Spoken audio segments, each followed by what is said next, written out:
Okay, the Subcommittee on Space will come to order. Without objection, the chair is authorized to declare recesses of the subcommittee at any time.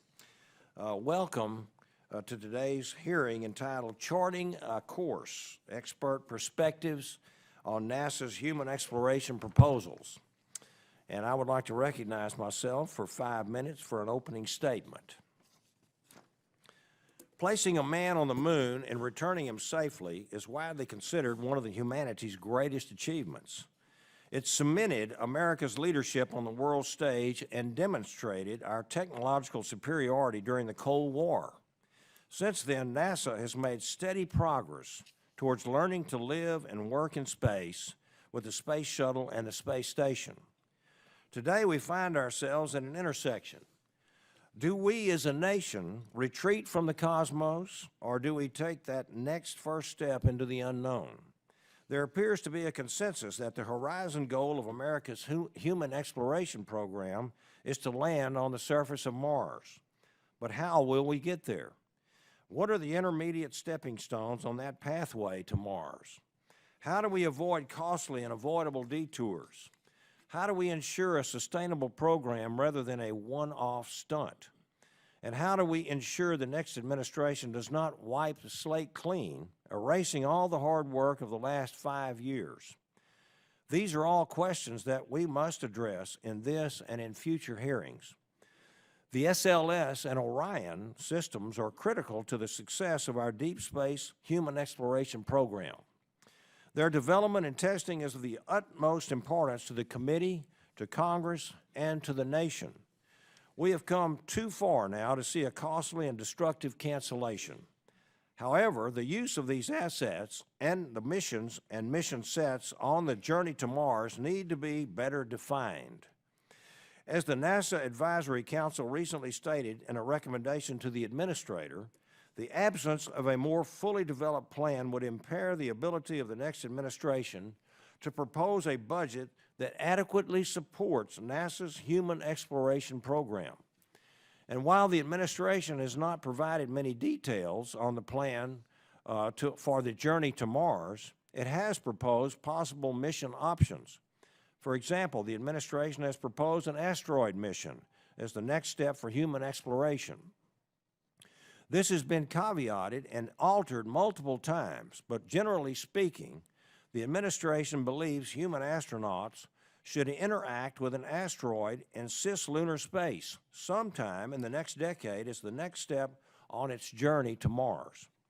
Despite opposition from space policy experts, scientists, and engineers, the administration as recently as last week announced early design work for the asteroid mission spacecraft bus. With only 9 meaningful months remaining in this administration, it is puzzling that they continue to press ahead with the mission despite widespread criticism and doubt over its efficacy. The National Academy of Sciences released a study on human exploration called The Pathways to Exploration. In this report, the Committee on Human Spaceflight determined that the ARM mission largely contributed to dead-end technologies that could not reasonably feed forward into the human mission to Mars. Last year, the NASA Advisory Committee suggested to the administration, that a more valuable use of NASA's time and money would be a solar electric propulsion demonstration mission to Mars and back, as opposed to the asteroid mission. Alternatives to the asteroid mission proposed by the President have become ubiquitous in the policy discussions. For example, Jan Lunar, the European Space Agency Director General, has spent the last year advocating for an international lunar base. The recent Humans Orbiting Mars workshop presented a compelling, realistic, and affordable path to Mars. Also, several members of this committee have suggestions and legislation as well to that effect. As the administration ignores these proposals, despite a groundswell of support from scientists and engineers, we must look beyond what is politically expedient today and to get ready for the next few decades in space flight. As we prepare for the next president's administration, We must ensure that the plan in place for human exploration is based on sound engineering, planning, design, and management principles. We have asked our witnesses today to give us their expert opinions in the way forward. This hearing is an opportunity to build consensus on the way forward for human spaceflight. Human exploration has a long and storied history of being nonpartisan. It is not Republican.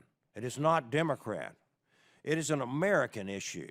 We need to get the politics out of these very important programs for our nation's sake.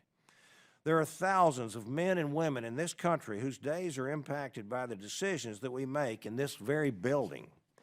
It is easy for people confined to the Beltway bubble to forget that our pride as Americans comes from the hard work and determination to make this world better. The men and women at NASA working on our human exploration program are not pawns to be moved around a chessboard in the latest game of chicken that the administration chooses to play with Congress. We must ensure NASA's work focuses on the will of the people, not the political whims of whatever president is in office at that particular time.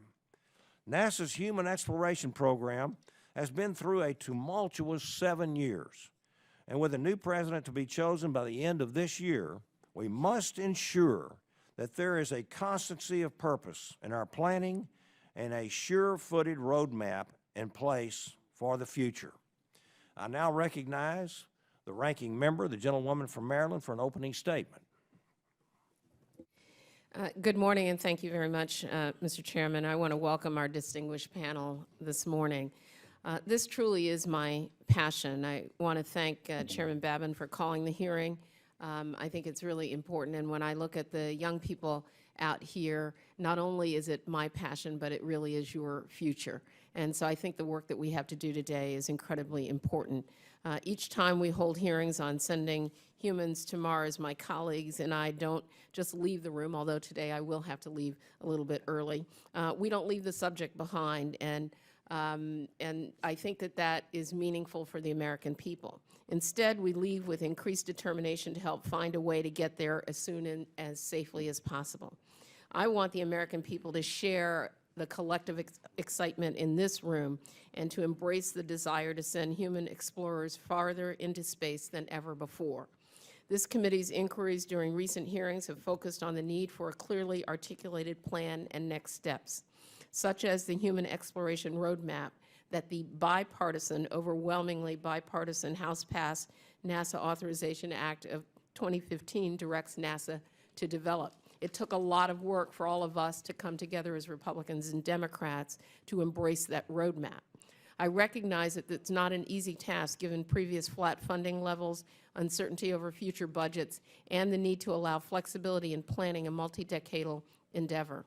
I also acknowledge that NASA has established a strategy for achieving the goal and an evolvable Mars campaign that will allow for flexibility in its decisions and that can take advantage of new knowledge and advances in technology.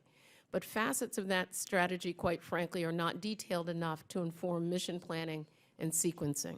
That strategy cannot answer questions about whether going to the lunar surface or an asteroid is needed to reduce risk before sending humans to Mars. Nor does it allow us to assess whether NASA's approach achieves the right balance of flexibility and definition. The congressionally mandated National Academy's report, Pathways to Exploration, recommends that NASA follow a pathway, a specific sequence of intermediate accomplishments and destinations that advance the technologies needed to reach the horizon goal, which they conclude is Mars. The NASA Advisory Council, in its December 3, 2015 recommendations to the administrator, said that they were pleased that NASA was providing new information about its human exploration architecture. However, they also recommended that, quote, in preparation for the 2017 transition of administrations, NASA further develop their plan for future human exploration. Well, this is because of the importance of defining a baseline architecture and plan that encompasses the entire human exploration program. Mr. Chairman, I'm confident that a plan of sufficient detail can come to fruition, but we don't have time to spare if we're to sustain a challenging endeavor across the upcoming presidential transition. Now it's time for us to get rid of the politics and actually match our goals with a plan. And without agreement on the substance of a plan, the path forward is less clear, and the sustainability of progress toward the Mars goal is left vulnerable to rehashing of interim destinations or even redirection. We've seen that happen in the past. This last decade, despite the concerns articulated by the chairman, this last decade has been fraught with confusion, both from the Congress, Republicans and Democrats, and Republican and Democratic presidents. And it's time to put that aside so that we can advance the science that's necessary. And make no mistake, we have to do our jobs here in Congress, and we have to be of a mind in providing NASA with the necessary resources and budgetary stability to carry out such a plan.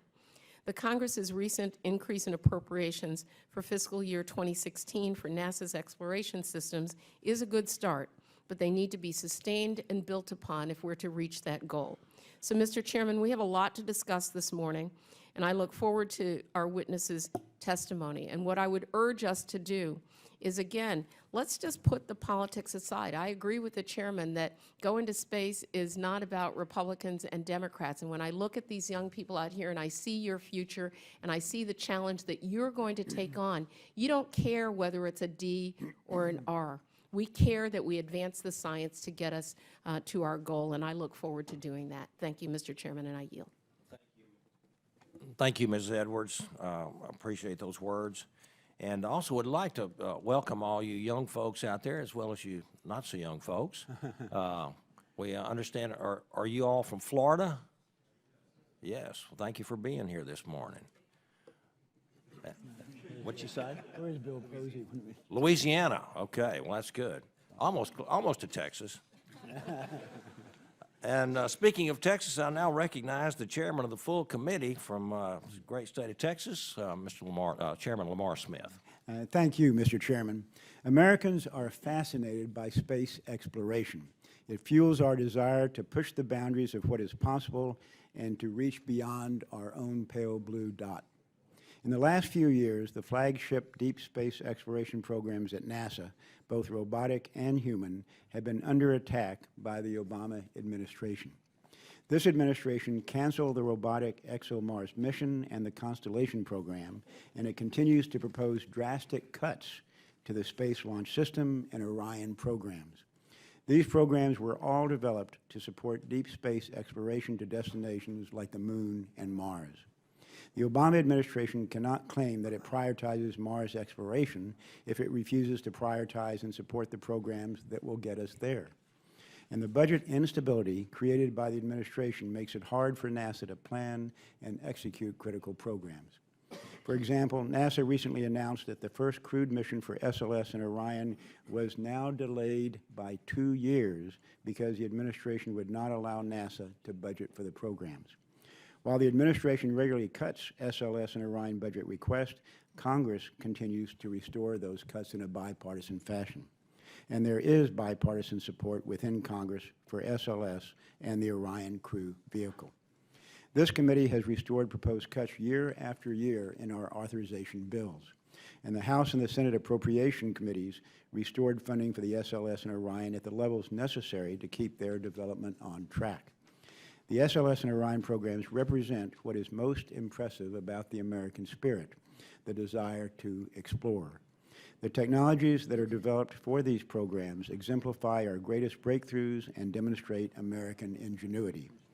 This committee will not permit this administration to threaten the succession of these programs. Any efforts to cancel these programs will be met with stiff opposition. The administration should develop solid plans for future exploration missions that foster support from the science and engineering communities. However, the administration continues to push plans for an uninspiring and unjustified asteroid retrieval mission. Just last week, NASA announced its strategy to develop the spacecraft bus that will be used for the robotic elements of that mission. The administration continues to force this mission on NASA without any connection to a larger exploration roadmap and absent support from the scientific community or NASA's own advisory committees. This is a misguided mission without a budget, without a launch date and without ties to exploration goals. It is a mission without the support necessary to make it a reality in the 9 months remaining in the Obama administration. It is just a time-wasting distraction, but maybe that is what the administration really wants. Instead, the administration should follow the advice of the NASA Advisory Council and more fully develop its human exploration plans, including a human flyby mission to orbit Mars. There are many options, but without a roadmap to guide the agency, NASA will continue to be subject to indirection and proposed budget cuts by the White House. For its part, Congress will continue to ensure that space exploration will receive the funding needed to stay on schedule and on budget. Great nations do great things. Fortune favors the bold. These next few years are critical. A trip to Mars can turn science fiction into science fact before our eyes and within our lifetimes. The first flag to fly on the surface of Mars should be ours. I hope the administration will join Congress in pursuing that goal. Thank you, Mr. Chairman, and yield back. Thank you, Mr. Chairman. Appreciate those wise words. Now I recognize the ranking member of the full committee, another person from Texas, Ms. Johnson. Thank you very much, Mr. Chairman, and good morning to all, and let me welcome our distinguished panel and welcome our young people. I have made it well known that I consider NASA to be a critical national asset. NASA is a source of technological and scientific innovation and an inspiration to generations of young people and a catalyst for economic growth. It is also a positive symbol of American preeminence worldwide and a demonstration of our commitment to the international cooperation in the peaceful uses of outer space. Human exploration is a highly visible facet of NASA's multi-mission portfolio. It is thus appropriate to continue to examine the nation's human exploration strategy. At a June 2014 committee hearing, we heard from the co-chairs of the National Academy's review of the future of human exploration in the United States. That comprehensive review was conducted at Congress's direction. As I said at that time of the hearing, the Academy's report did not mince words. It provided us with an important wake-up call.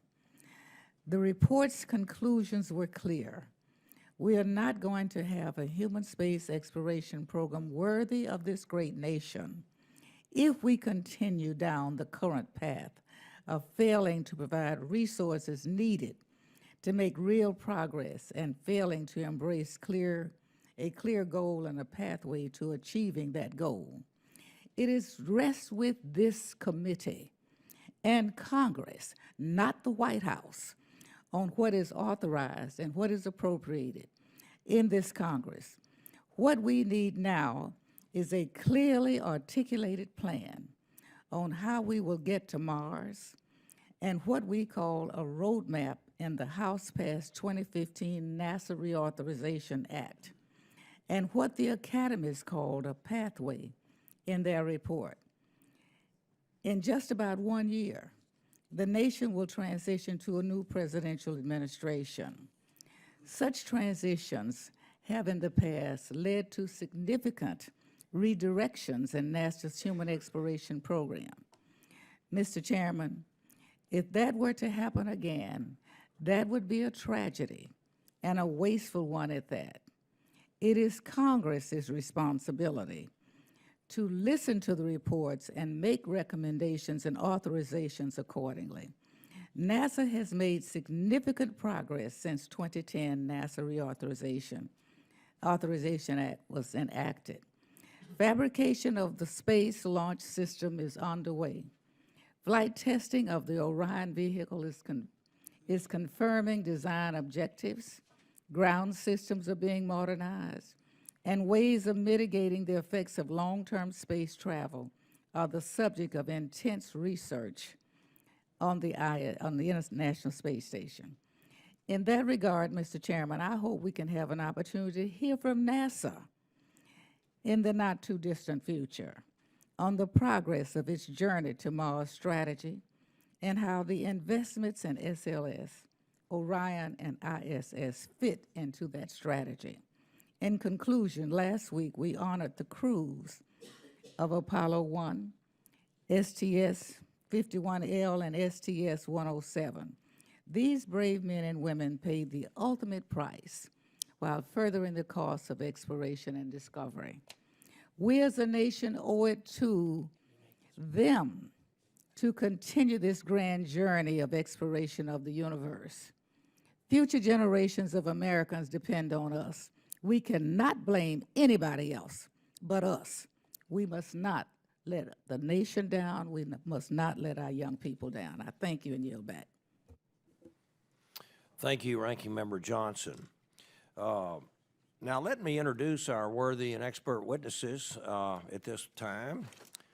Mr. Tom Young, former director of NASA's Goddard Space Flight Center, former president and chief operating officer of Martin Marietta Corporation, and former chairman of SAIC.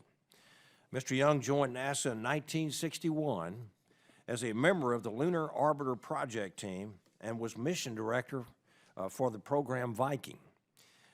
Prior to being named director of Goddard Space Flight Center, Mr. Young was director of the Planetary program at NASA headquarters and deputy director of the Ames Research Center. Mr. Young earned a Bachelor of Aeronautical Engineering degree and a Bachelor of Mechanical Engineering degree in 1961 from the University of Virginia. In 1972, he received a Master's of Management degree from MIT. Dr. John Sommerer is our second witness. Dr. Sommerer is a technologist, with over 35 years of professional experience and over 20 years of executive experience. He chaired the technical panel of the Pathways to Exploration report at the National Academy of Sciences. Dr. Sommerer received his BS and MS degrees in systems science and mathematics from Washington University in St. Louis, an MS in applied physics from Johns Hopkins University, and his PhD in physics from the University of Maryland. Dr. Spudis is our final witness today. Dr. Paul Spudis is a senior staff scientist at the Lunar and Planetary Institute in Houston, Texas. At LPI, Dr. Spudis' research focuses on the geological processes of the terrestrial planets and the study of the requirements for sustainable human presence on the moon. He is the recipient of numerous awards and has authored or co-authored over 100 scientific papers and 7 books. Dr. Spudis received his BS and his PhD from Arizona State University and his Master of Science from Brown University. I want to tell you how appreciative we are that you three illustrious gentlemen have come to speak with us today. I would now like to recognize Mr. Young for 5 minutes to present his testimony. Chairman Babin, Ranking Member Edwards, and committee members, I'm pleased to have the opportunity to present my views on the United States Human Spaceflight Program. While I'm a member of the NASA Advisory Council, my participation in the hearing today is as an individual representing only myself.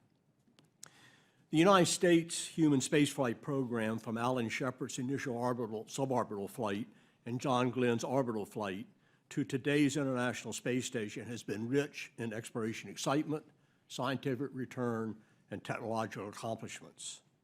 The success of the human spaceflight program for over 5 decades can be traced to many factors. Clearly, the integration of the extraordinary NASA capabilities with the exceptional implementation capabilities of industry has been a major factor. NASA alone, or industry alone, could not have been successful. This is an important lesson as we plan for the future. Today, the future of the human spaceflight program is far from clear. We know some critical parts of the puzzle, including the ISS, commercial cargo, commercial crew, SLS, and Orion. There are many pieces that are yet to be defined and funded. These include a habitat module, landing systems, a solar electric propulsion tug, and a launch system for return from the surface of the Moon or Mars. We have continual debate as to whether our goal should be the Moon, Mars, or both. We have a 2016 budget that allocates approximately $9 billion for human spaceflight. The budget is divided roughly equal between LEO and exploration.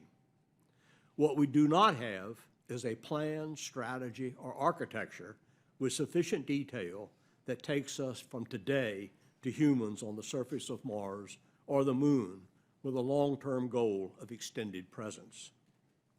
I would like to offer my views on the existing and missing pieces of the puzzle, starting with the budget. If the 2016 amount of $9 billion remains constant with the addition of inflation for the next 2 decades, there will be approximately $180 billion with today's buying power available. With that level of funding, significant progress can be made on a human exploration program. A study to define minimal architecture for human journeys to Mars, initiated by Scott Hubbard and conducted at the Jet Propulsion Laboratory, provides a credible argument that a Mars mission is feasible at these funding levels.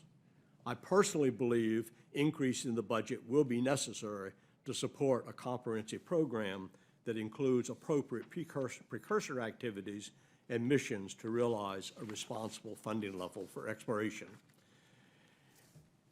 It's necessary also to make decisions between low Earth orbit and activities in low Earth orbit, and to have a well-defined, highly focused plan that includes only those activities necessary for the success of the endeavor. Currently, the human spaceflight budget supports both a LEO program consisting of ISS, commercial cargo, and commercial crew, and an exploration program consisting of SLS, Orion, and other exploration activities. Future budgets will be required to support the additional required pieces of the puzzle that I discussed earlier. The combination of the current LEO program and the desired exploration program are not affordable at current budget levels.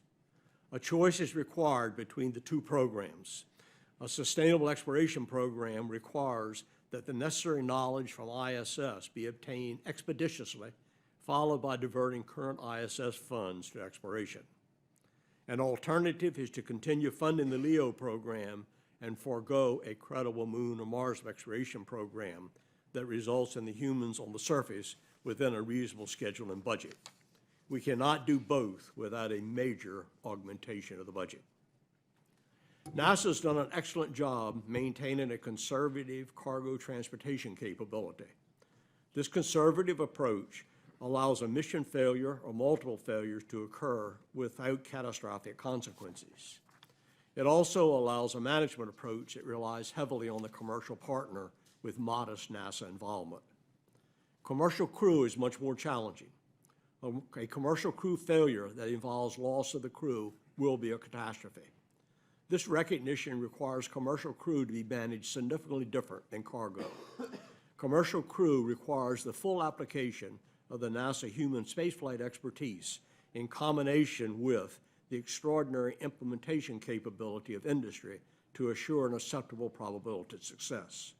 The concept often stated to let the commercial world be responsible for LEO activities with NASA responsible for exploration is not valid for commercial crew. The next topic I would like to address is the Moon-Mars debate. Each option has merit. While a human to the Moon program is highly challenging, a human to Mars program is much more difficult, challenging, and costly. This latter factor must be taken into consideration in the debate. My opinion is that Mars is a much more compelling option. I believe NASA, the current administration, and the House in the NASA Authorization Act of 2014 and 15 have settled upon the human to Mars option. It is clear again that we cannot do both, and there is a need to focus our attention, capabilities, and resources upon one option. For the remainder of my comments, I assume the humans to the surface of Mars option to be the choice. In my view, a plan is required for the following reasons. One, A plan is required for the implementation team to have a common focus. A plan is necessary to obtain program support. Without a plan, constituents cannot make an evaluation and know if they're supportive. A new administration will be in place in about a year. Without a plan, it will be difficult to obtain support and avoid another redo of the content and focus of the United States Human Spaceflight Program. A plan is necessary to effectively define required technologies, including the level and schedule. A plan is necessary to effectively define supporting information needed from ISS and NASA science program. A plan is necessary to identify the approximate level of required resources. A plan is necessary to assure resources are applied in the most effective manner. A plan is necessary to define precursor missions that should be planned and implemented. A plan is necessary to define the cislunar space proving ground activity that is currently evolving. It is important to do what is required for a successful exploration program and not what is possible. A plan is necessary to effectively assess risk and develop mitigation plans. An argument against a plan at the current time is that we are not ready to finalize the necessary elements of the plan. I believe a strength of NASA program management is to establish a plan relatively early with the recognition that as new information becomes available, the plan can be changed. I believe we have the opportunity to set a direction for the United States Human Exploration Program that is exciting, realistic, inspiring, and sustainable. I believe the most compelling case is for the humans to the surface of Mars option. Decisions are required relative to LEO if a vigorous exploration program is to be pursued. This includes the future of ISS and commercial crew. Preparation is required for the transition to the new administration. A plan in sufficient detail to maximize the probability of support and sustainability is required. Above all else, a plan with significant detail that takes us from today to humans on the surface of Mars is required. Thank you. Thank you. Thank you very much, Mr. Young. I now recognize Dr. Sommerer for 5 minutes to present his testimony. Chairman Babin, Ranking Member Edwards, and distinguished members of the subcommittee, thank you for the opportunity to discuss the options for architectures and intermediate steps to develop the capability to send humans to Mars while maintaining constancy of purpose through the next and necessarily many subsequent administrations. I had the privilege of chairing the technical panel of the congressionally mandated National Research Council Committee on Human Spaceflight, and I'm here to represent some of the salient features of that panel's conclusions about possible pathways to Mars, as well as some of my own views. The first, and by far the most significant conclusion, is that while sending humans to Mars and returning them safely to Earth may be technically feasible, it is an extraordinarily challenging goal from physiological, technical, and programmatic standpoints. And because of this extreme difficulty, it is only with unprecedented cumulative investment and, frankly, unprecedented discipline in development, testing, execution, and leadership that this enterprise is likely to be successful. To be explicit and to set the scale of the problem, the technical panel, aided by independent cost estimation contractors, and using a process that respected the importance of development risks, technical challenges, capability gaps, regulatory challenges, and programmatic factors, as well as the need to maintain a reasonable operational tempo, concluded that the first crewed Mars landing might be possible 20 to 40 years from now after a cumulative expenditure on the order of $500 billion. The actual time frame and cost will depend greatly on the pathway chosen to achieve the goal, and candidly, the fastest and least expensive pathway that we examine comes with enormous risks to both the success of the missions and the lives of the astronauts conducting them.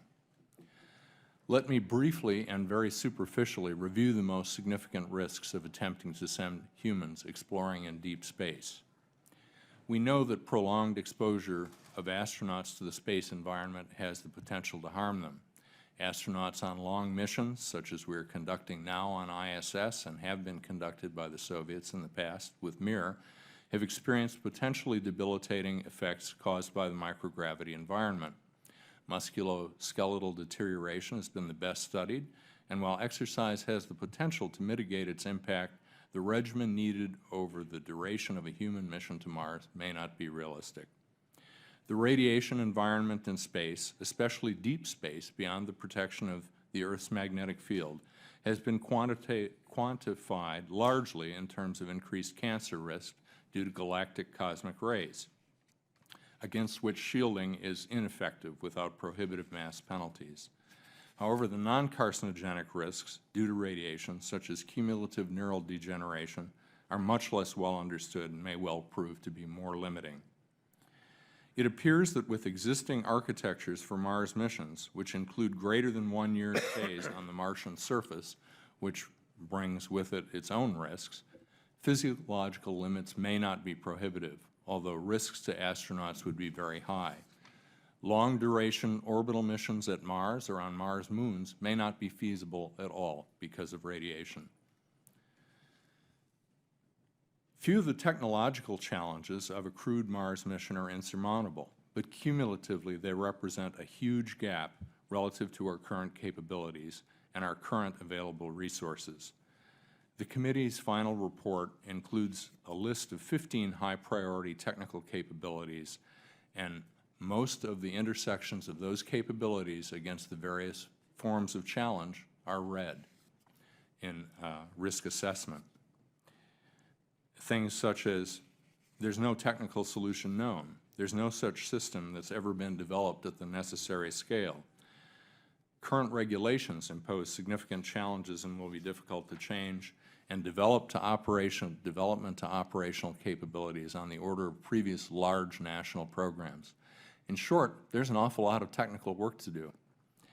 Having spent my life as a technologist, I can say that a large job list isn't altogether a bad thing, but it does require a great deal of discipline and a certain ruthlessness in pruning efforts that are not making needed progress or that don't accumulate to the intended goal. I applaud the fact that with this committee's and the administration appropriators' help, NASA finally has a Space Technology Mission Directorate, which has recently made some significant contributions to the capabilities that my panel identified as highest priority. However, in other areas that the panel identified as highest priority, such as in-space power and propulsion, NASA appears to be maintaining the entire trade space of possible propulsion challenges. SLS and Orion aren't the only things we'll need to get to Mars. I also wish to note that one of the foundational conclusions of the technical panel is there's a very limited set of places for humans in the solar system for the foreseeable future, given what we know about technology and physiology. We've been to the moon, so we know that's possible. We probably can go to some near-Earth asteroids, and as we've discussed already today, maybe we can get to Mars. Given the relative simplicity of the field of regard, there are tremendous technical and programmatic advantages to deciding once and for all where we're going and in what order. Each of these possible destinations has proponents to be what's next, but given the size of the job jar, it's not helpful to keep changing our minds. The NRC committee advocated that a defined pathway with missions to the different possible destinations in sequence has some highly desirable properties, such as that the sequence of missions and destinations permits stakeholders to see progress, that the pathway has a logical feed forward of technical capabilities, that the pathway minimizes the use of dead-end systems and equipment, that the pathway is affordable without incurring unacceptable development risk, and the pathway supports, in the context of the available budget, a reasonable operational tempo. The NRC did not recommend any particular pathway, but did assess 3 notional pathways against these attributes. The committee noted that the notional pathway that is closest to NASA's current plans has serious deficiencies with regard to the significance of the intermediate destinations, logical feed forward, the number of dead-end systems, and exceedingly high development risk. The committee also noted the 2 alternative pathways that did not have these deficiencies failed against the affordability and operational tempo attributes at current expenditure levels. To quote the technical panel's final briefing to the entire NRC committee in 2013, in the current fiscal environment, there are no good pathways to Mars. So I'd like to conclude briefly with some of my own views. I understand that there is bipartisan support for a go-as-we-pay approach to human spaceflight.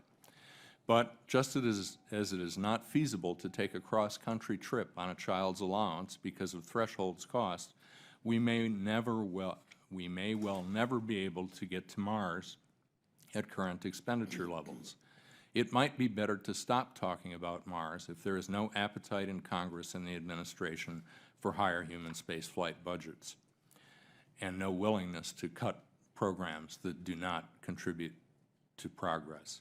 At a minimum, we should agree on a pathway that is satisfying to the public, even if it does not lead to Mars in the foreseeable future. A pathway that includes the surface of the moon is one obvious possibility. Thank you. Yes, sir. Thank you, Dr. Sommerer. Those interesting words. I now recognize Dr. Spudis for 5 minutes to present his testimony. Thank you, Mr. Chairman. I thank the committee for this opportunity to give you my thoughts on our nation's program for human exploration of space. This testimony is my personal opinion and does not necessarily represent the views of my employer, the University Space Research Association. America's space program is in disarray. We pretend that we're on a journey to Mars, but in fact possess neither the technology nor the economic resources necessary to undertake a human Mars mission now or within the foreseeable future. What we need is a logically arranged set of short-term, realizable space goals that are not only interesting in and of themselves, but whose attainment will build capability in the long term. Whatever goals are selected, significant milestones must be reachable on a regular and recurring basis. Only in such a program can progress be mapped and resources allocated accordingly.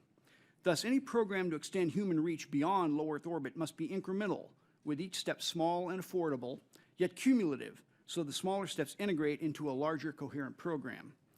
In 2010, the United States abandoned the goal of lunar return set by the Vision for Space Exploration.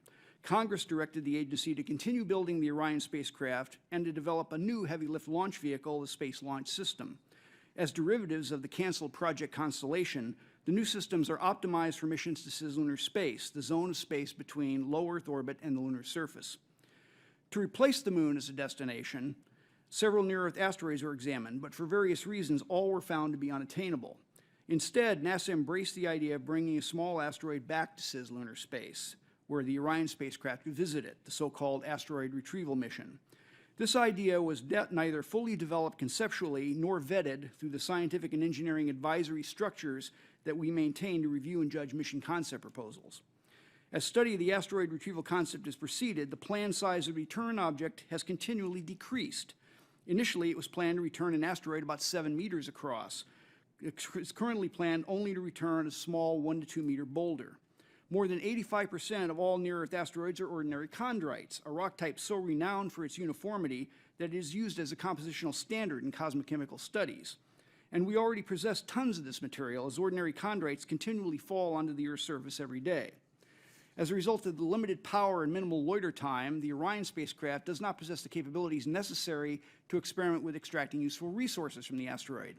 So the asteroid retrieval mission does not contribute to our learning how to process and use the material resources of space.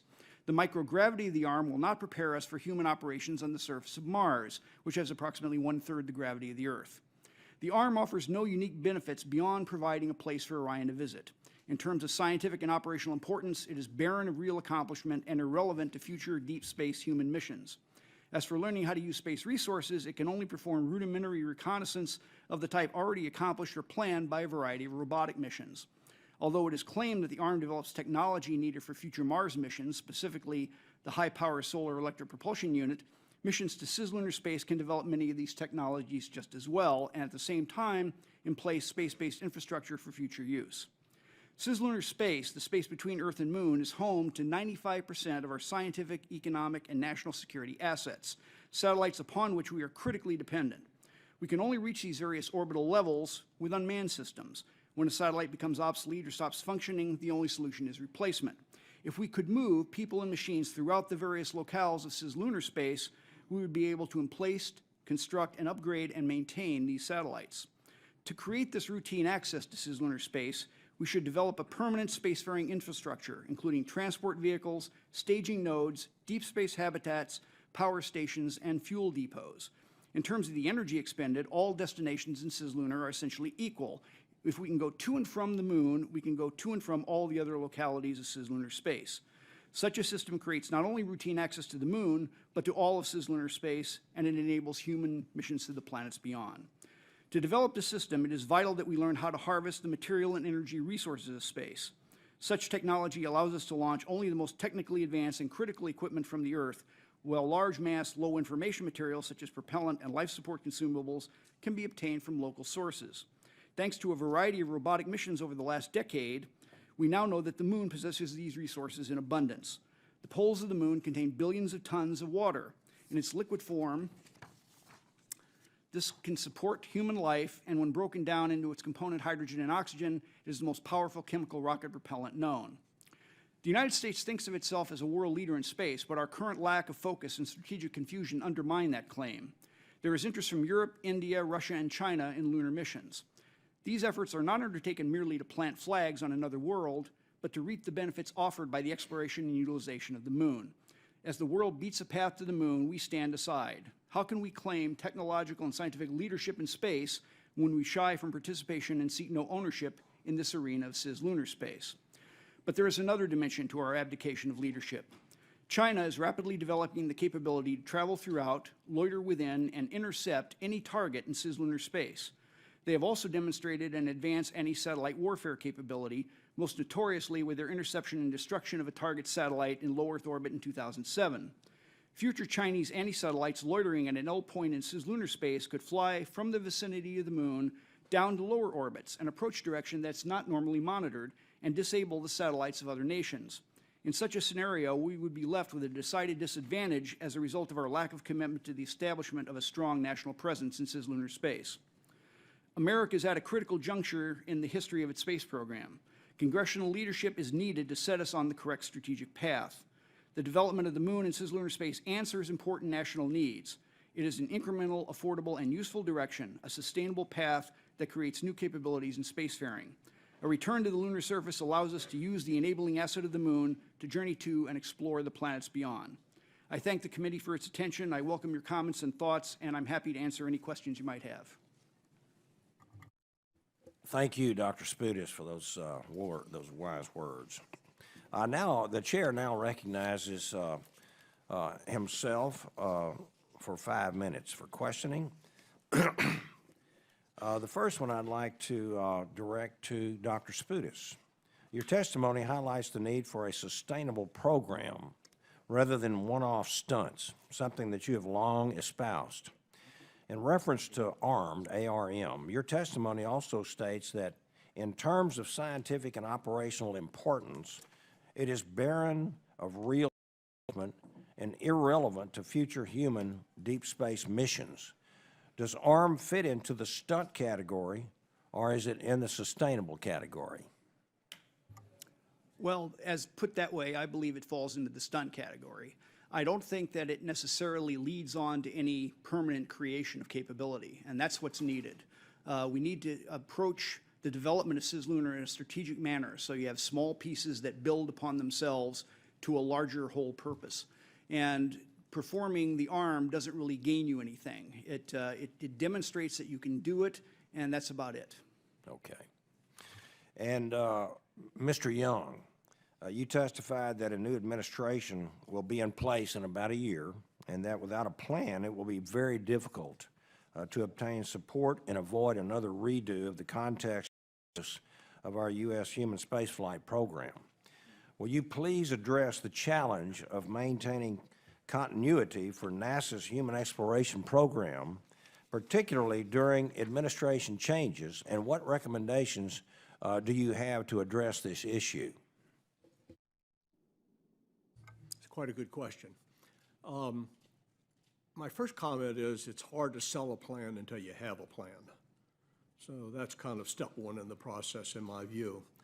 My other comment is it's not just any plan. You know, it's a plan that people, both pro and con, can recognize it as credible. And I think the ingredients of the plan really exist. One is, as I stated, I think there's a reasonable probability over the next 2 decades we'll spend $180 billion on human exploration. That's not a bad down payment. And so, in my view, that needs to be a critical part of the plan. I do think that'll have to be augmented. The second thing that I think is really important is to recognize that there is limits, that there is an interest horizon. There's a limit to how long you can hold out the ultimate goal and expect people to be excited about it. Now, I think we could all debate what that is, but I want to throw out for something like going to Mars 2 decades. I personally think if it's much beyond 2 decades, sustainability is pretty difficult. Somebody may say, no, it's a decade and a half, but I will throw out 2 decades. So I think the plan has to recognize that within like a 2-decade time period, accomplishments at Mars, if that's our goal, really need to be happening. I think the other thing that needs to be recognized is that a plan encompasses leadership, and leadership is about making choices. And I think we have to make choices between LEO and the exploration program.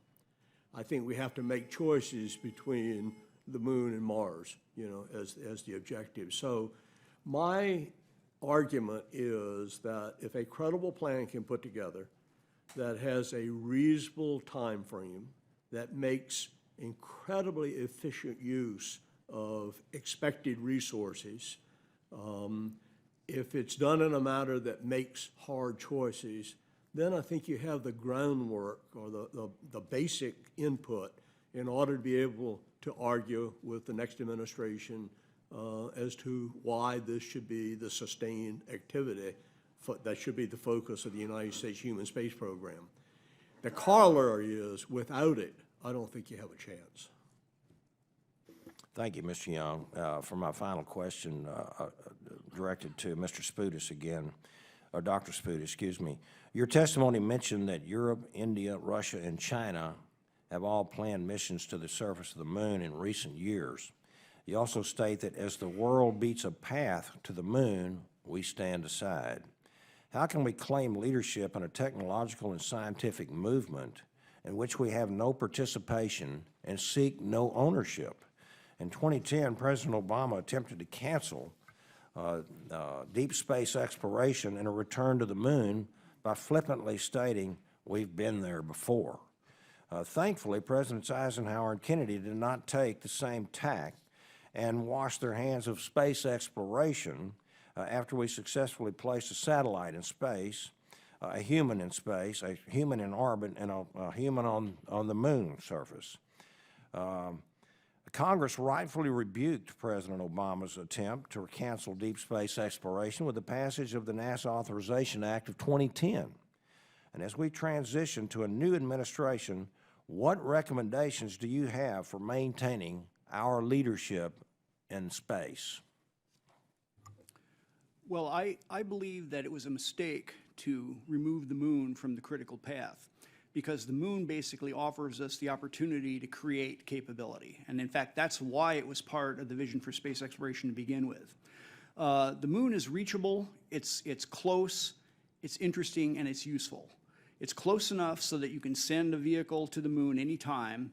It's scientifically interesting in that you can address a lot of problems of wide discipline through lunar science studies and scientific studies to undertaken on and near the moon. But most importantly, in fact, this is, I think, is the critical thing they realize about the moon, is that it is an enabling asset. It's useful. And we have since found in a variety of robotic missions that there is enormous quantities of water in the form of ice at the poles of the moon. Water is the most useful substance you can have in space. It supports human life. It can be used as rocket propellant. It can be used as radiation shielding.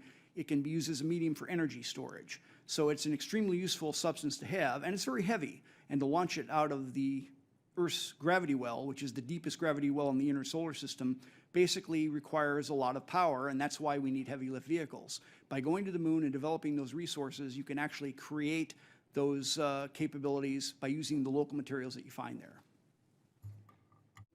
Thank you, Dr. Spudis. Appreciate that. I now recognize the gentleman from Colorado, Mr. Perlmutter. Thank you, Mr. Chair. And panel, thank you all for being here. So we had a bunch of students. Do we have any students left in the audience? Are you guys students? Where do you go to school? And what year are you? And how old are you? Okay, so you're 24. 24 plus 17. You'd be 41 when this is when we should get to Mars. And we had testimony, Dr. Sommerer, I think in December, maybe it was in November, from another panel that said that from an engineering and an astronomy standpoint, that the planets line up in 2033 to make it feasible for us to land astronauts on the moon. And so, pardon me, on Mars. And so we put this bumper sticker together that says 2033, and on the bottom, we can do this. And I know, speaking as one, but having listened to other members of this committee, that Mars is this aspirational challenge that, sparks something in us. And Mr. Young, you're right. If it's, 2 centuries from now, we're all long gone. But this young woman, she could be an astronaut and set foot on Mars at that time. So here are my questions. And I don't think, Dr. Spudis, your testimony is, contrary to getting us to Mars. It could be that the way you put the building blocks together, moon is a key piece of this. And there is no question that it's going to take extreme commitment and extreme understanding to be able to do this well.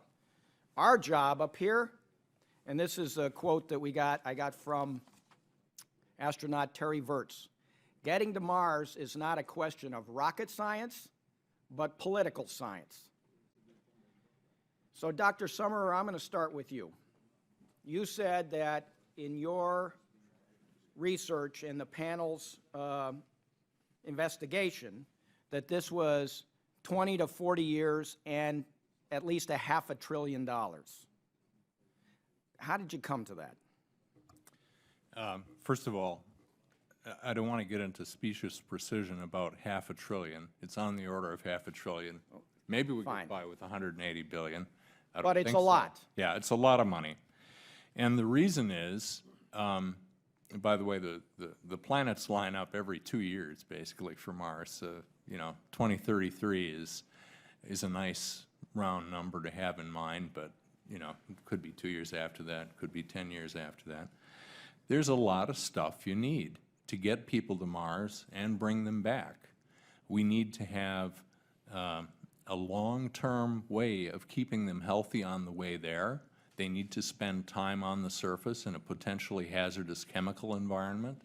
We need to be able to launch them. We need to have pre-position things that will keep them alive and make it possible to launch them. These are very complicated systems. We can learn a lot in cislunar space. We could have people 3 days away so that if something went wrong with their long-term life support system, we'd have a chance of getting them back, as indeed we did with Apollo 13. But if they're halfway to Mars and something goes wrong because we don't have the experience or we tried to do it a little too fast or a little too cheap, those people are gone. But if you had, So let me... if we somehow, Democrats, Republicans, Congress, and the administrations, and I figure there are going to be at least 5 presidential elections between now and 2033, and I'm happy to give you one of these bumper stickers. And there are going to be 10 congressional elections between now and then. But if we somehow all came together, said, okay, we're going to put a % of the entire federal budget towards getting us to Mars, and that gets you $200, $300 billion over the course of the next 17 years. Can we do this? Yes, But it takes, as Mr. Young has already said, a plan, what we're going to do, what we're not going to do. Do the things that are necessary in a logical feed-forward way from the standpoint of technology. Don't do Okay, everything I'm because just you a got lawyer, the stuff all right? together. I'm just a lawyer, and on my senior partner had this little thing he put on our desks. Begin. The rest is easy, and then parentheses, maybe. Okay? If we were to give you a date that had some legitimate basis in science, 2033, because the planets line up right, can the scientists and the engineers and the technologists build us a program that gets us there by 2033? If you give them the date and the money and help with the discipline, the answer is yes. Okay. If any of those three things is missing, the answer is almost certainly no. Thank you. I yield back to the chair. I'd like to now recognize the gentleman from Oklahoma, Mr. Lucas. Thank you, Mr. Chairman. And our friends on the panel, I think we probably have a number of versions of the same question here, and all of you have been before panels before, you understand that's the nature of the body. But as we try to address the issues, I'd turn first, Mr. Young, to you. In just 2 years, the United States will have the ability to return the moon with a space launch system in Orion for the first time in 40 years, and for the first time ever go deeper into space, providing a historic opportunity for American leadership and exploration. Recently, of course, the NASA administrator has stated that NASA would be doomed if the next president changes course and deviates from the developments of the space launch system in Orion. And if you could, one more time, to reinforce the point, discuss with us the risks there are in walking away from the investments made in these programs over the last decade. First, and I think it's your point, there are no goals that involve human exploration that are significant that are not going to bridge administrations today. So that's a fact that we're going to have to deal with. And so with that, a little bit repeating myself, but it says that we need to, the current administration needs to approach very seriously the transition to the next administration in getting forward the rationale as to why sustaining the endeavor across the administration is an important thing to do. As you're saying, what are the downside if you don't do that? I talked about this $180 billion, and I don't mean to treat that frivolously at all, and I also don't mean to say that's everything that's needed, but it's reasonably logical that the activity will be sustained over the next couple of decades at that level. It would be such a shame if what we did was just waste that money and not having a sustainable program really is wasted. I mean, we have a graveyard today that's fairly extensive that has headstones of human spaceflight programs that consumed a lot of resources and ended up with no basic product. And I don't think we need any more headstones in that cemetery. What we really need is monuments to accomplishments. Well put, Mr. Young. One more question. Part of your testimony indicated that the recent Human Orbiting Mars workshop organized by the Planetary Society, the Space Policy Institute, and the Jet Propulsion Laboratory provides a credible argument that a Mars mission is feasible at constant funding levels. Is there any reason that NASA could not use that as a baseline to plan against? To expand just a little more, sir. Yeah, well, I was not a part of that activity, by the way. I'm familiar with it, and I think that what that really accomplished, and what they focused on was a minimum mission, what they were trying to find, a minimum credible mission.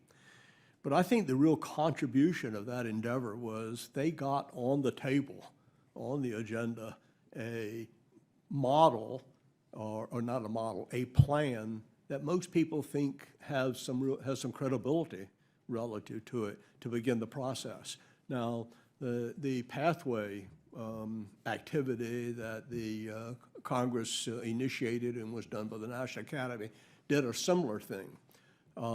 As it turns out, the budgeting, or I don't know if the budgeting is the right way to say it, the cost estimating activity that was done for this minimal mission you referred to was done by the same people with the same process as was done for the pathway activity.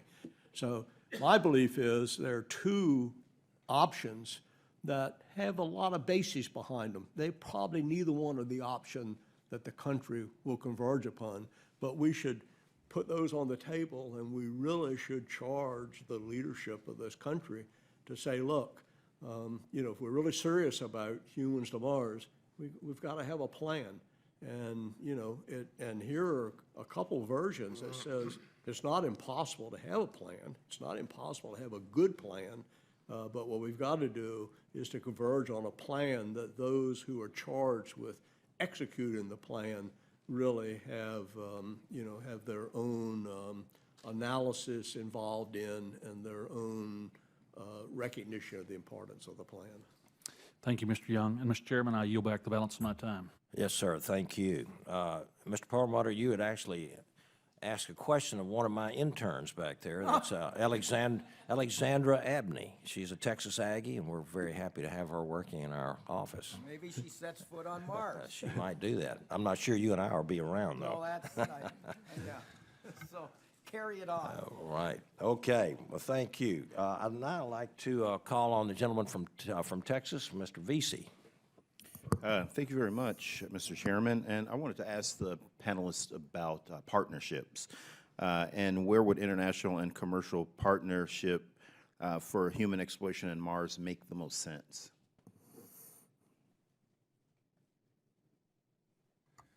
Mr.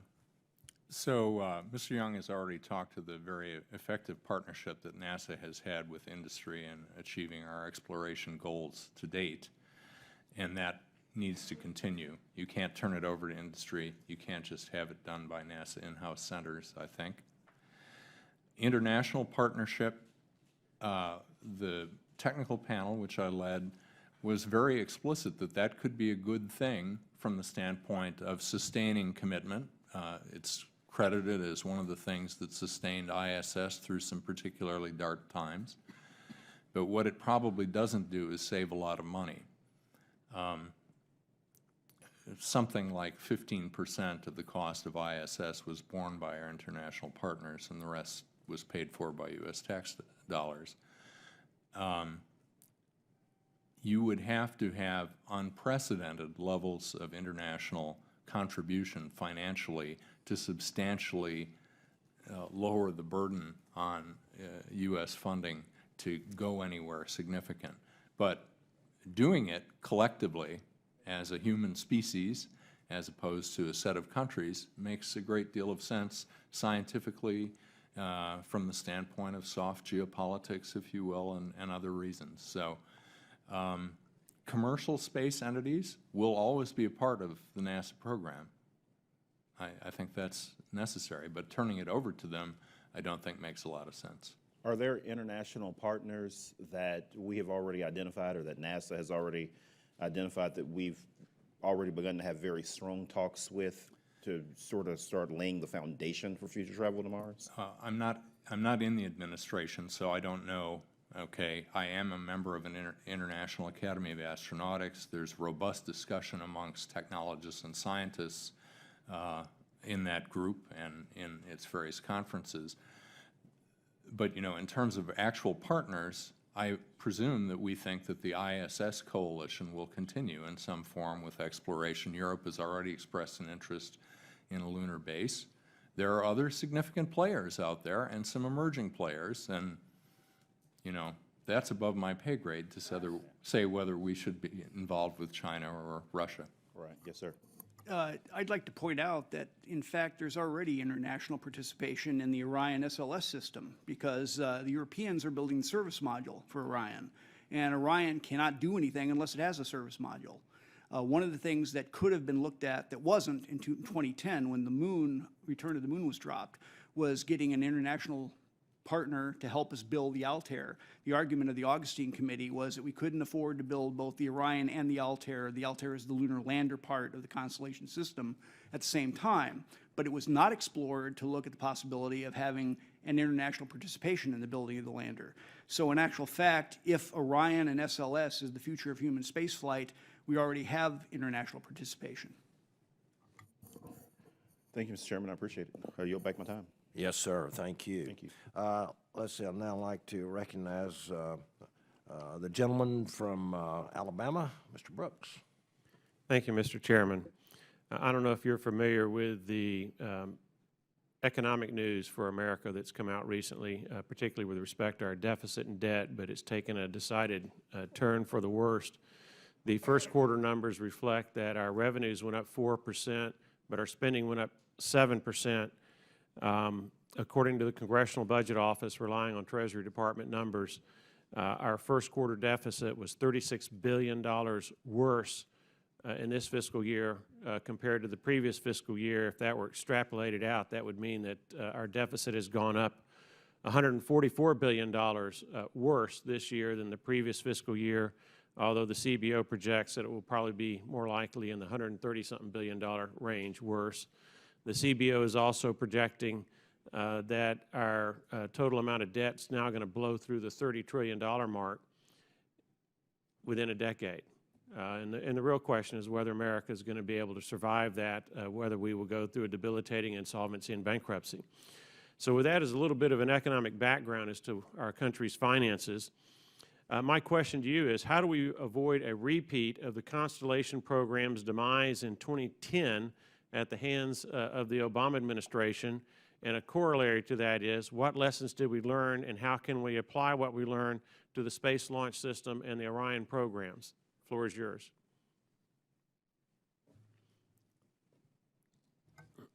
I'll take a crack. The budget numbers that you talked about, the economic numbers, are sobering. So I don't want to, dismiss them at all. If I would look at myself personally, I would call myself a fiscal conservative. So I worry about those kinds of numbers. I equally worry about what great nations do. And I think great nations do great things. And so I think that relative to the country as a whole, as we go through challenging economic times or challenging whatever times there may be, I think that we are fortunate that we live in a country that has the ability to also do great things while we're meeting these challenges. So I put myself in that category of advocating working today's problem and planning for great things for the future. Relative again, and I'm being a little bit redundant, nothing troubles me more than to spend a reasonable amount of money, to come back to maybe my crazy analogy earlier, for another tombstone. And that's why I personally am passionate about humans to Mars, but I'm equally passionate about a good, disciplined plan that is not frivolous.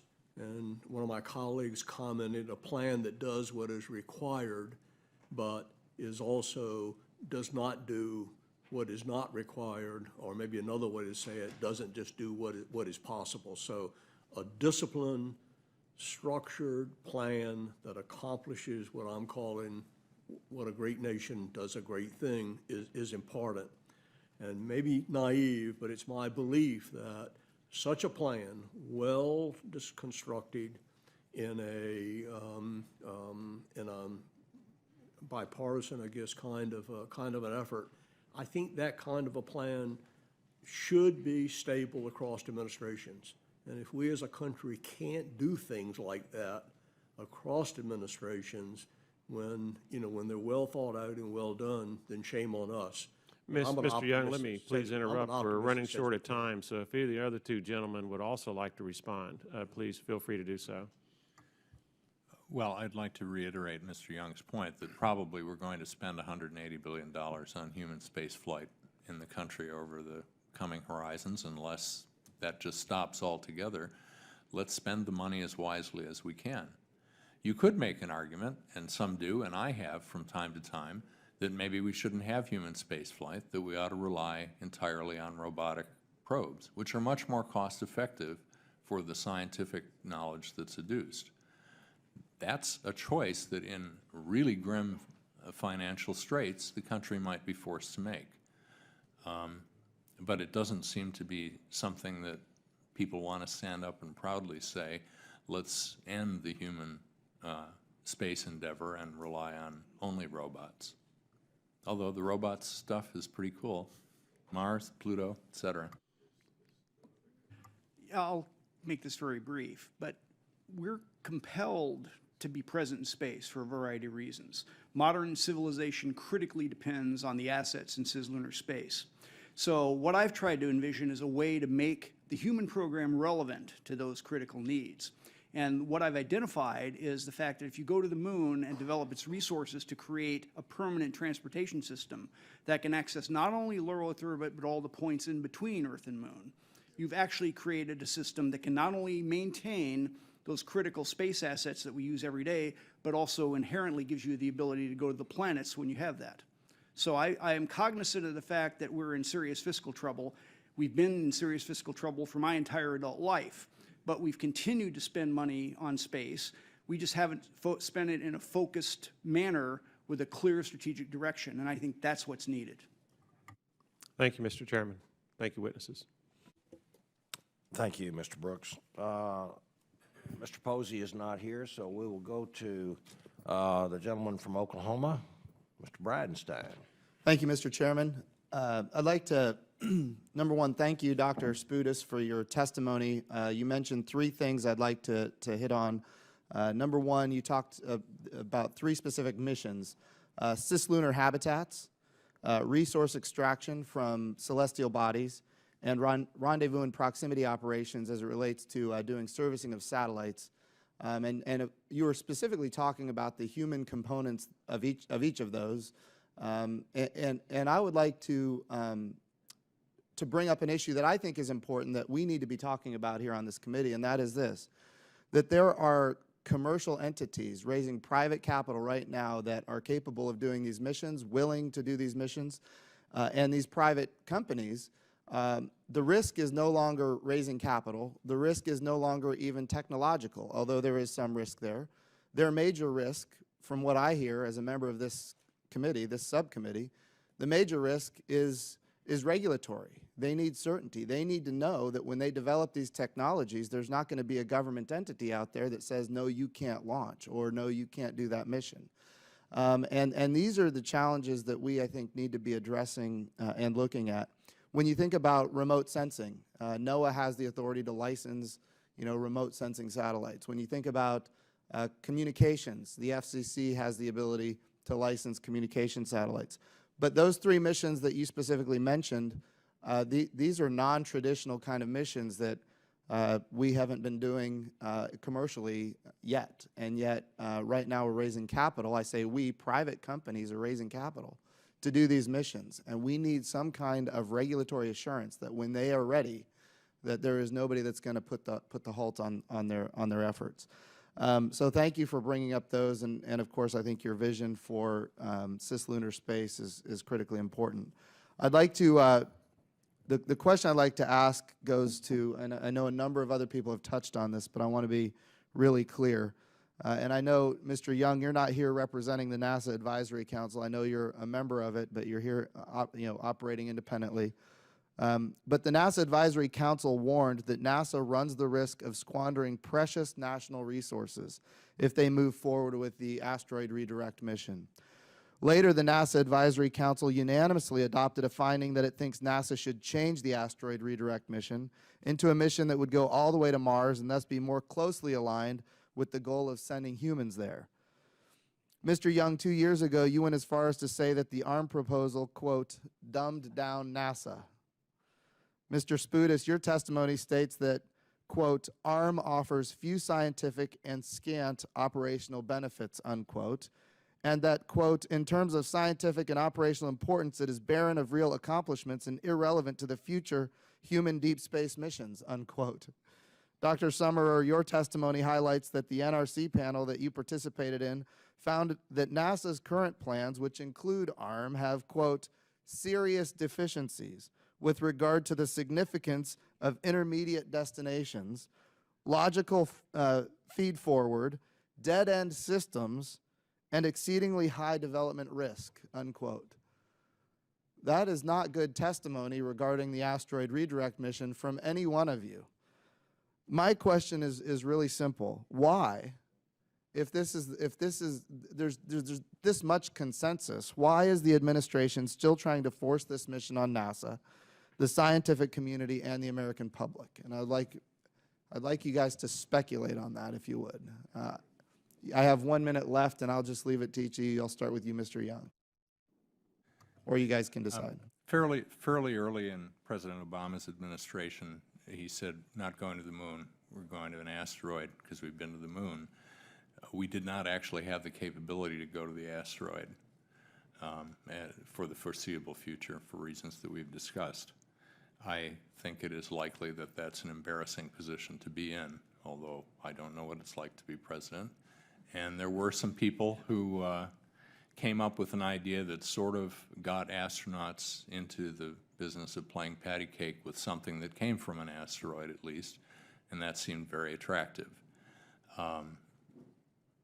But I agree with all of the statements that I think it's a mission which has no real purpose, especially in the context of deep space exploration. Mr. Young, did you want to add to that? No, I think I basically agree with the comment. I don't really know the answer to your question, obviously. The reason for my comments and the other comments is that, again, I feel so strongly that we need to be doing those things that are critical to a successful human to Mars program.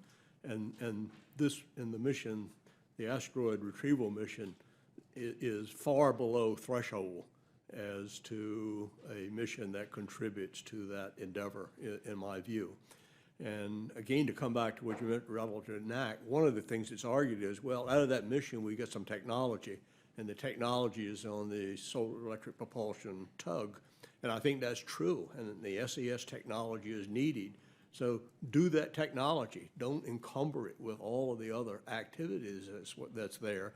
And I think that's why the NAC said, look, a terrific thing would be take an SES, fly it to Mars, bring it back, and demonstrate the technology in a manner that it'll ultimately be used relative to Mars.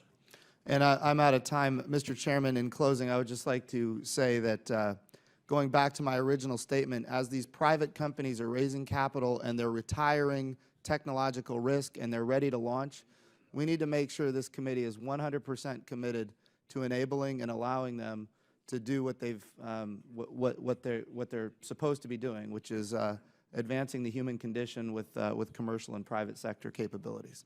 So thank you so much. Yes, sir. Thank you, Mr. Bridenstine.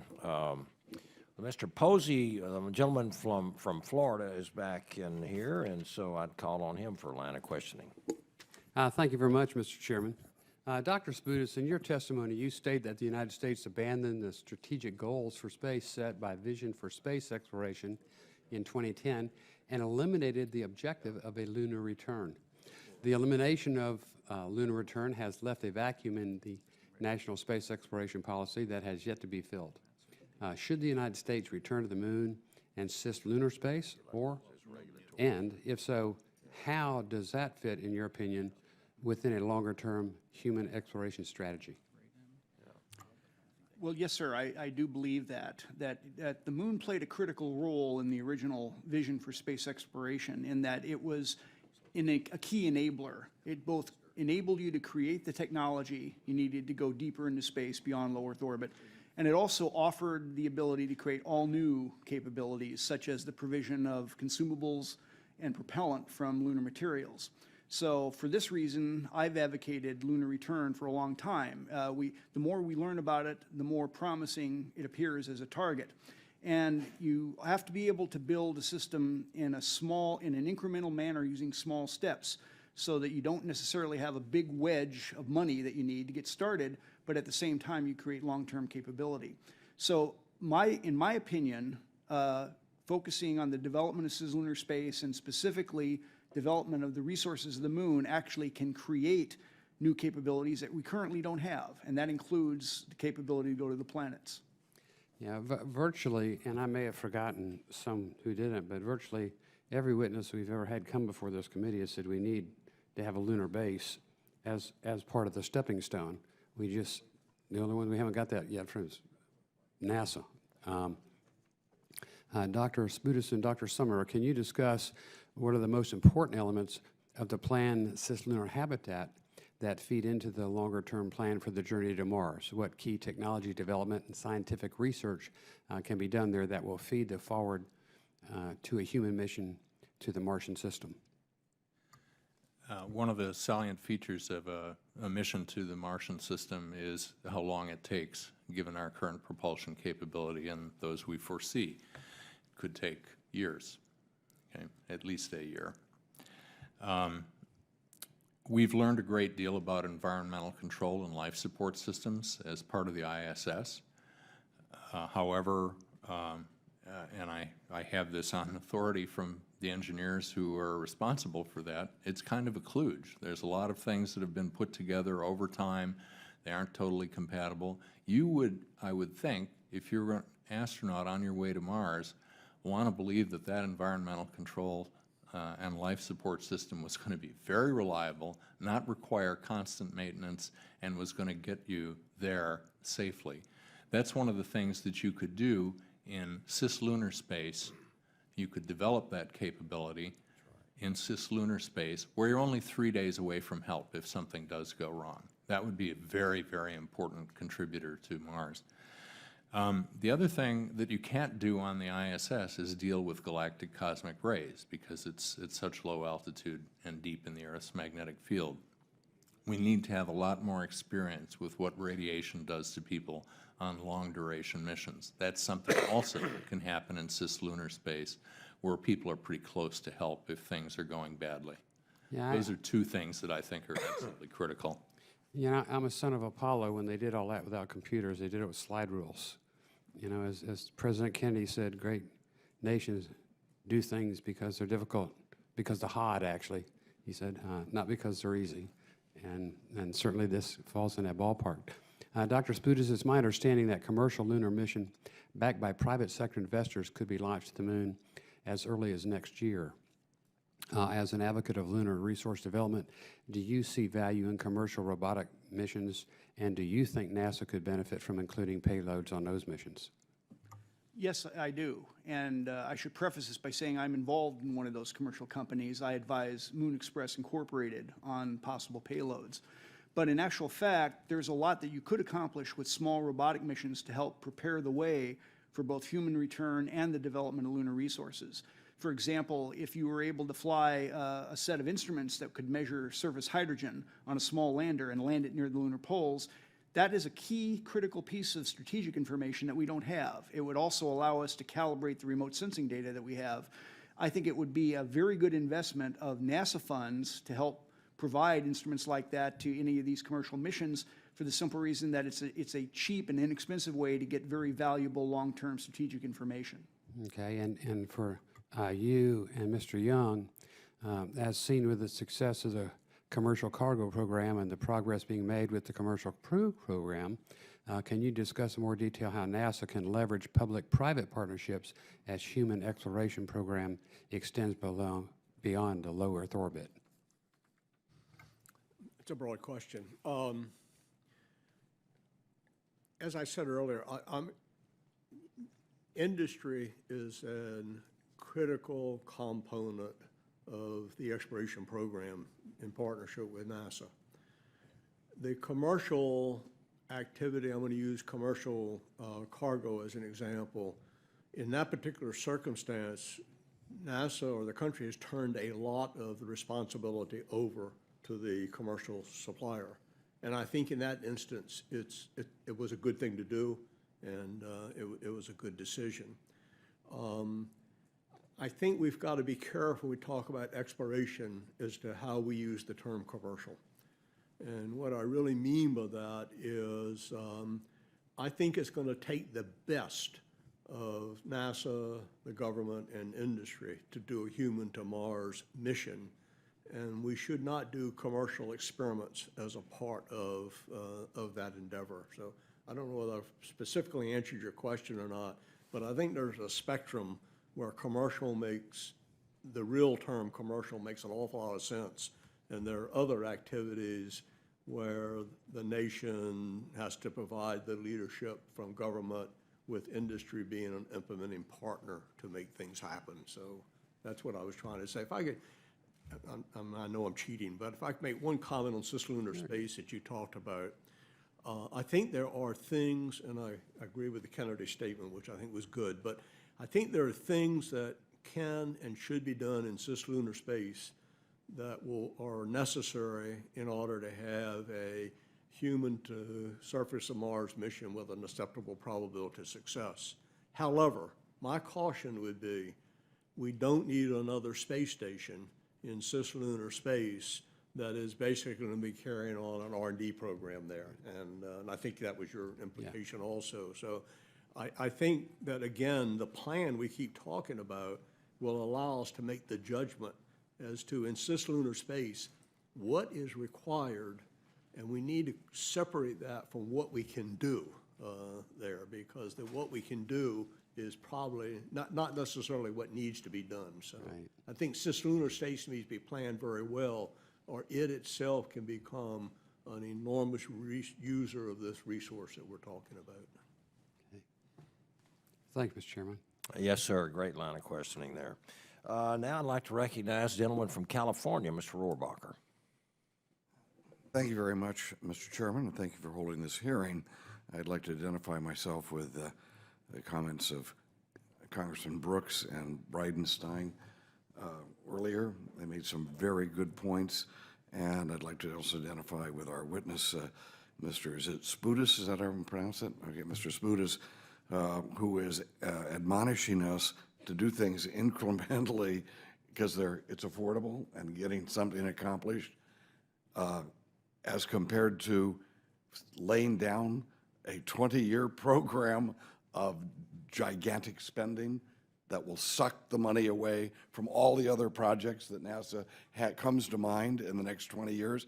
In the next 20 years, I'm sure we will have lots of great ideas that may be more important than spending money on getting a man to the moon, to Mars, and planting a flag and coming back.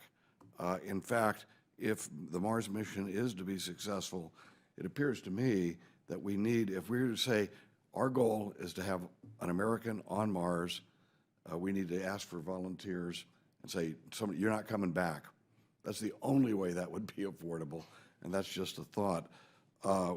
In terms of the greatness challenge, I agree with you. America needs to do great things, and we are doing great things that inspire young people. We now have a reusable rocket system and are being developed, and that came from the private sector. And we have, Virgin Galactic about ready to make suborbital space a major part of Americans and Western civilization, because it's going to be spread us all over the world in a matter of minutes.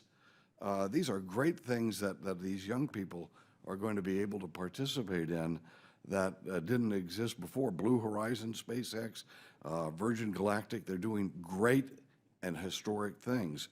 Let me just note that if we do decide, and it looks like the argument keeps going, go to Mars, go to Mars. I've heard this for 20 years.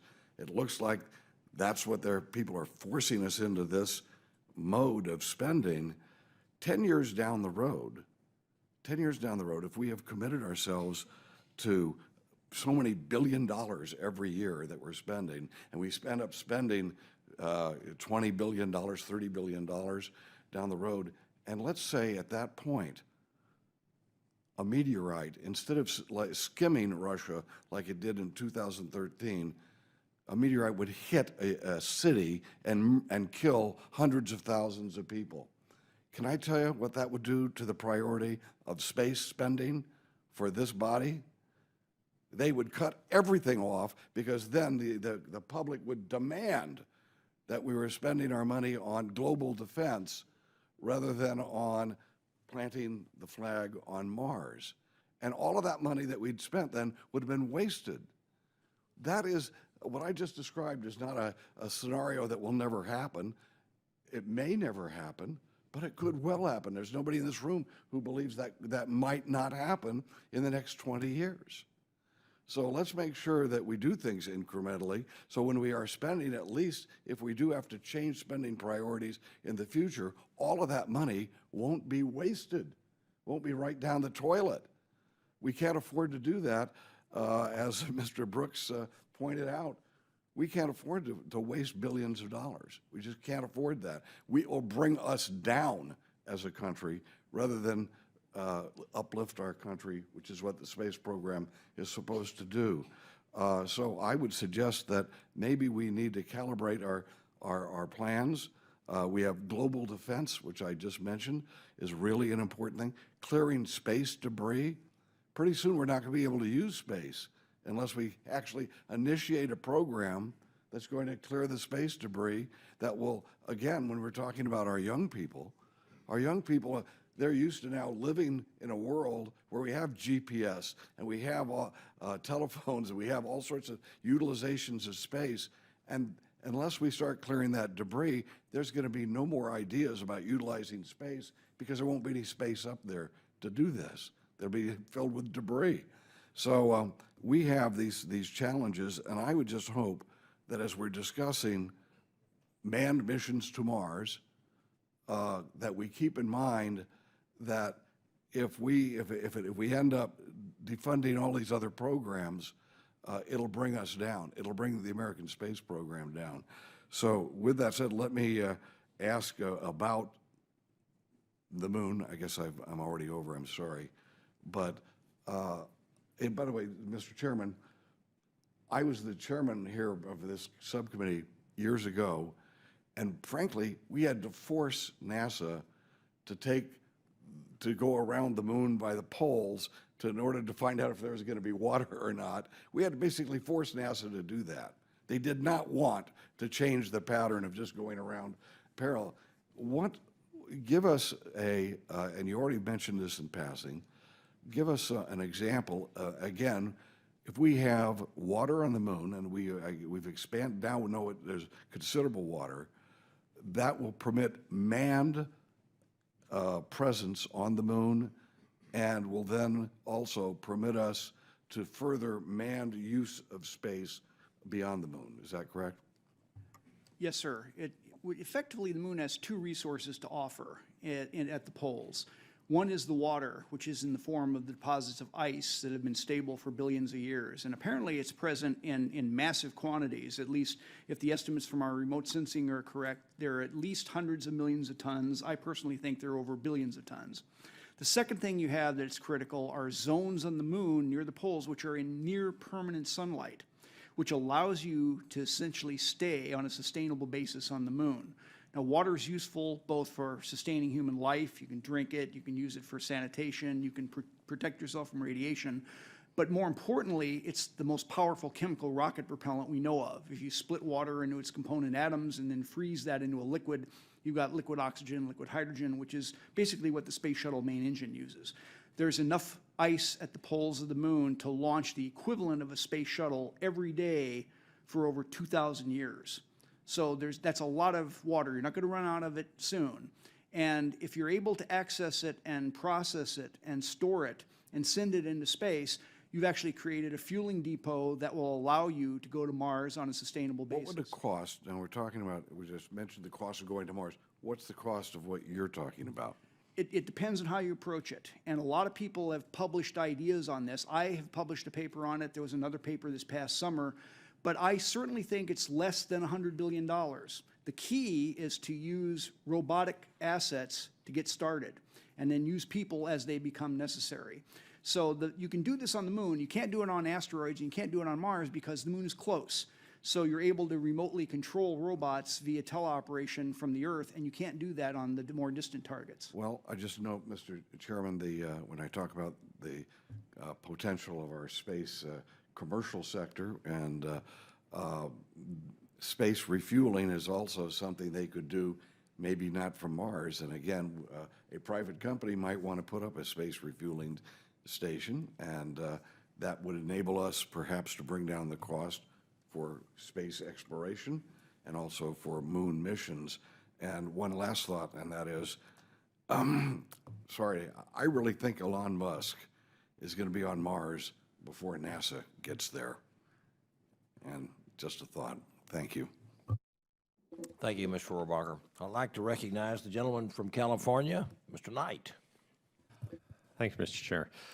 You know, there's been a good discussion here today. I think that a lot of this does revolve around money. I think much of it revolves around technology. I think that Mr. Perlmutter might want to change that bumper sticker and just the first number. You don't have to change the second number, but the first number in the years there. It's not going to be 2033. We are way a ways from going to Mars and getting back. We can go to Mars, but getting back is going to be a problem. I think that one of the discussions about Apollo 13, when you're 100,000 miles away, it's a lot different than when you're 25 million miles away. There is no help at 25 million miles, so that is a distinct problem that Americans probably will not take for their astronauts to be in that kind of peril anytime soon. The second thing is money. If we're going to spend $12 billion on this over the next 15 years or 17 years to get us there, that will be a issue. Right now, NASA only spends about 3% of their budget on aeronautics. And I have complained about that, and I'll complain about that as long as I'm in Congress. I think that that is criminal, that we spend 3% of our budget on aeronautics. When a lot of the products that comes out of NASA is for us right here, either in general aviation or in commercial aviation, and we still only spend 3%. We've been working on scramjet technology for 50 years. We are still working on that. We are still a ways away from that. And I think that that technology is part of a big problem. But I have a question, and that is on the lines of the experiments we've done in the space station, and one of the experiments that's happening right now with a twin on the ground and a twin at the space station for a year. Do any of you believe that at this point we can say that safely a man can travel or a woman can travel to Mars and be returned to Mars in maybe a 2.5-year mission? And with what we know today, do you believe that that is doable, feasible? Not doable that, yes, we will get something back, but that that person will come back. I think it poses a significant risk based on what we know. NASA actually has a pretty good human research program, but given the resources that they're dealing with, there are significant uncertainties about what the microgravity and the radiation impact, to say nothing of the chemical hazards that Mars might do to the health of astronauts. My second question, I think you hit on it earlier, is the propulsion. Our propulsion hasn't changed in many, many years, from basically the beginning of rockets. It's going to take us about a year to get to Mars today. Do you see over the next 15 or 20 years some sort of propulsion system that is going to speed that up dramatically so that we can get to Mars in maybe a less than 6-month period? Certainly, I don't see it happening if we don't work on it. And I would make that statement to everything. If we spend the money and we work on it, I believe that the American ingenuity can do this. I believe that we can do this in that time period. I don't think that there is a push to do it, and I don't think there is a push to do it consistently. And Mr. Rohrabacher talked about an awful lot of programs that, and Mr. Young talked about the headstones in the cemetery. I believe that. But I also believe that you get things from that. There was a program in the late 50s and early 60s called the X-20 Dinosaur. I think that that was the first space shuttle that we would have ever built, and it would have been very successful. We abandoned that program for lack of a mission and for funding, and we wanted to send a man to the moon. I think that we learned an awful lot from the X-20 Dinosaur, and I think if Jeff Greason from X-Corps was here today, he would say we learned an awful lot, because he's building something that is very similar to the X-20 Dinosaur. So just because a program was canceled or just because a program never left the launching pad doesn't mean we didn't learn something from it. It doesn't mean that that money might not have been well spent. But I will agree with Mr. Rohrabacher. If we don't use the program and we spend hundreds of billions or tens of billions, the taxpayers do feel at a loss. So I think that NASA can do anything that they put their mind to and anything that we can fund. Thank you, Mr. Chair. Yes, sir. Thank you, Mr. Knight. I think this has been an excellent exchange of ideas and from you expert witnesses. We really appreciate this, and because there's a great deal of question marks out there about what we're going to do and the missions we're going to have. And the old saying, do we have guns or butter, or guns and butter? And obviously today, all three of you, if I'm reading you right, say it's got to be either guns or butter in this situation about whether we go to Mars or back to the moon. And we have our work cut out for us. And I agree that whatever NASA puts their mind to, we can do. But we do have the parameters of a almost $20 trillion national debt that we have at this point in time. But I think with what we gain from our space program, it is, and great, as you said a while ago, Mr. Young, great nations do great things. So I think we have our marching orders. We just have to get organized on this. So I just want to say thank you to all three of you, and thank you for the audience out there, and thank you for this line of questioning. And so I adjourn the hearing.